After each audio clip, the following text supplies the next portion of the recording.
Selamat pagi, saudara-saudaraku yang dikasihi dan diberkati oleh Tuhan Yesus. Apa kabar saudara hari ini? Luar biasa, kasih Tuhan masih ada dalam hidup kita. Dan karena itu kita boleh berharap kepadanya. Saudara, Ibu Teresa atau Mother Teresa pernah berkata seperti ini.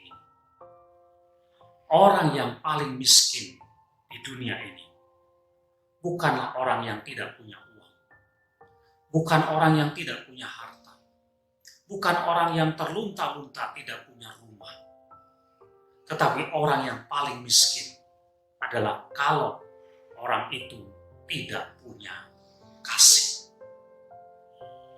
Pada kesempatan yang lain dia berkata, penyakit yang paling berbahaya itu bukan sakit kusta, bukan sakit jantung, bukan sakit kanker, tetapi penyakit yang paling berbahaya pada seseorang adalah kalau dia tidak punya kasih. Saudara setuju dengan pernyataan ini? Ya, benar.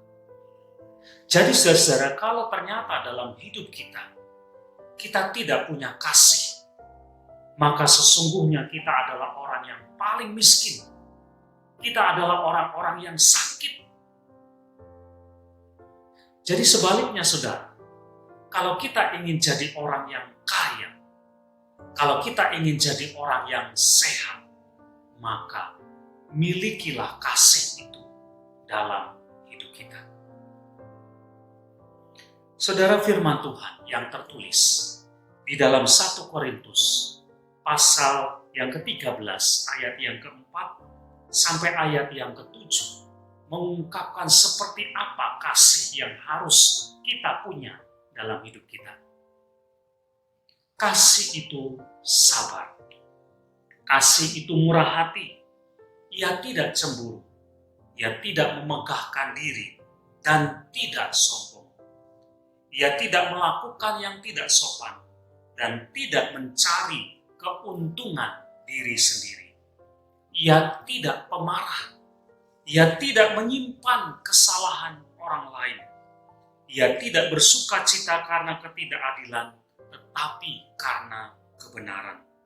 Ia menutupi segala sesuatu, percaya segala sesuatu, mengharapkan segala sesuatu, sabar menanggung segala sesuatu. Inilah wujud kasih.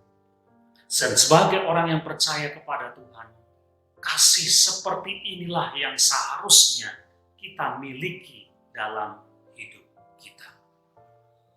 Jadi saudara, jadilah orang-orang yang kaya. Jadilah orang-orang yang sehat. Karena ada kasih dalam hidup kita.